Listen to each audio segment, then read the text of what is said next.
Hello everybody, welcome back. This is Asura at Asura MBTI, and today I'm going to be going over 5 myths and misconceptions about the Myers-Briggs Type Indicator. These are 5 things that people who aren't really into Myers-Briggs Type Indicator often get confused with, things that when they look at it from the surface, this is what they're going to believe. And starting off nice and easy, the first one is that feelers aren't smart and that thinkers don't feel. One of the biggest arguments I see against Myers-Briggs Type Indicator theory is people will go, well, because I'm an INTJ, that means I don't feel, and that doesn't make any sense, so the system must be flawed. And that doesn't make any sense if you actually know anything about Myers-Briggs Type Indicator. The reason this is one big misunderstanding is that because these people don't understand that an INTJ, for example, has extroverted thinking and introverted feeling.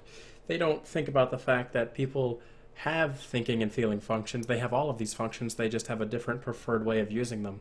And this is really going to change how a person interacts with the world, and that's one of the biggest pluses of the Myers-Briggs Type Indicator, is that you can see how you prefer to interact with the world around you. How do you prefer to interact with your internal world, whether it be emotions or thought, intuition or sensing.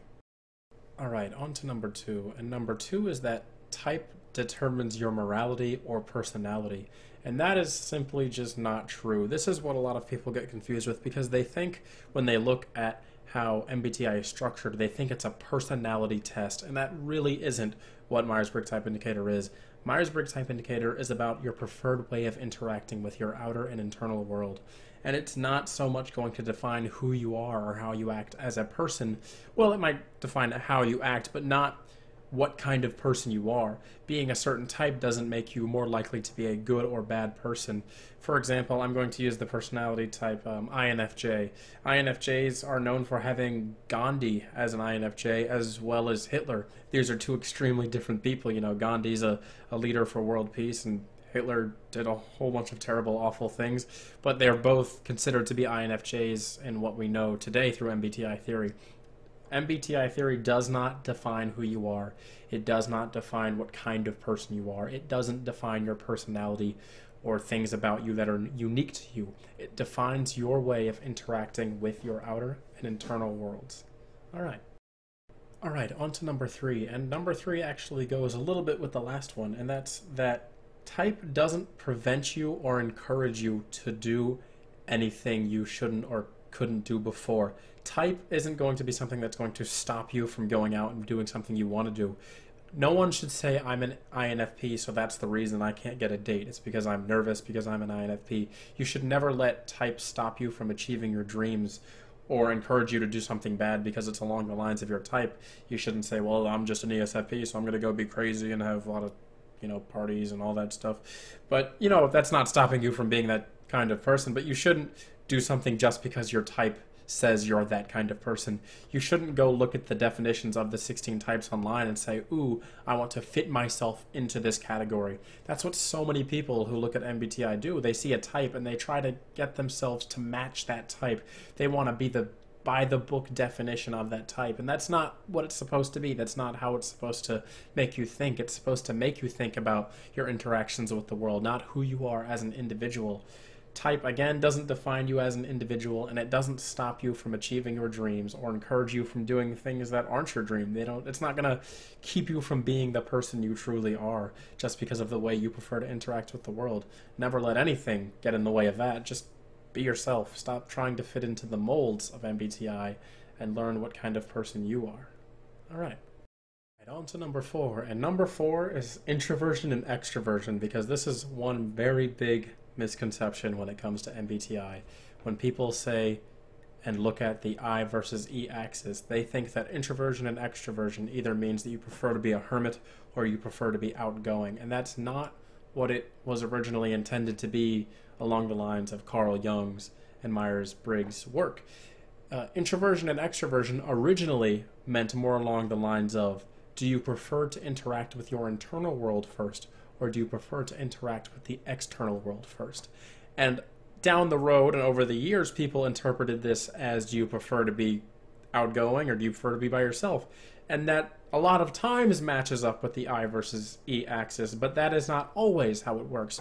Someone can be an ISFJ and have dominant introverted sensing, and they can still be outgoing. They can prefer to interact with their introverted world first in an outgoing setting. It doesn't mean that they're going to immediately become an ESFJ just because they like to be around people. And the same can be said of the extrovert. ESFJs can be extroverted feeling dominant types but still enjoy being by themselves or being alone. That doesn't define how you like to interact with people and the world around you. It more so means how you like to interact with your mind worlds, how you prefer to interact mentally with the external and internal world, and feelings and thoughts and intuitions and senses and all of that. It's not, again, not so much defining how you prefer to interact socially, but more so how you prefer to interact on your mental and emotional levels, internally and externally. All right, on to the last one. And the last one is actually judging and perceiving in the introverted types. And this is one that a lot of people who are new to MBTI really get caught up on because they think an INTJ is a judging type and they think an INTP is a perceiving type. For the introverted types, it's actually the opposite. When you're reading MBTI, that J at the end of the 4 letters means you prefer extroverted judging, and that P means you prefer extroverted perceiving. But you see in an INTJ, they have a dominant introverted function because they have that I at the beginning of their 4 letters. That means their dominant function is introverted intuition, and they have secondary extroverted thinking, their judging function. This means that the INTJ is actually a dominant perceiving type. Same can be said of the IxxP types, like the INTP. They prefer dominant introverted thinking with secondary extroverted intuition. Introverted thinking is actually a judging function, so they're a dominant judging type with secondary extroverted perceiving. And this is where a lot of people get mixed up because they think just because the J and P at the end, that's how that person prefers to act. You know, I'm an INTJ, so I'm a judgmental person, or I'm an INTP, so I'm a perceptive person. And that's not exactly how it works. The INTP, for example, enjoys introverted judging and then expressing those judgments in outward perceptions, whereas the INTJ prefers to perceive the world around them and then express those perceptions through extroverted judging. All right, that is the last misconception myth I have in this video. That's it for this video. Do you have any misconceptions or myths about MBTI that you wish other people knew? Write them down in the comments, let me know. There's a lot more out there. This is just the 5 that reach out to me the most when I think about MBTI, the 5 misconceptions that are blatantly out there. All right, this is Asura at Asura MBTI. Thanks for watching. I'll see you next time.